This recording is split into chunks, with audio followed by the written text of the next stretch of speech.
কিছুদিন আগেই বাড়িতে হলো মনসা পুজো। এখনকার যেন সবকিছুই আলাদা। যখন ছোট ছিলাম, যখন ঠাম্মা ছিল, তখন এই সময় কত খই ভাজা হতো। বাড়িতেই খই ভাজা হতো ধান থেকে।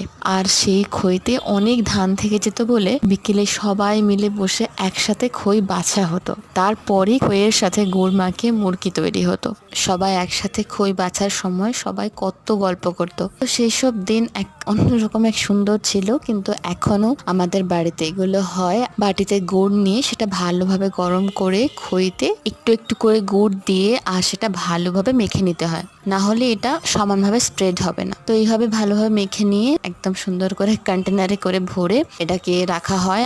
আর কিছুটা আমাদের ঠাকুরকে দেখানো হয়। শুধুমাত্র খই মুড়কি হয় না, এর সাথে হয় বাদাম ভাজা, ছোলা ভাজা, তিল ভাজা, আর হয় অনেক রকমের নাড়ু। এর মধ্যে আমাদের হয়েছিল নারকেল নাড়ু, তিল নাড়ু আর খই মুড়কির নাড়ু।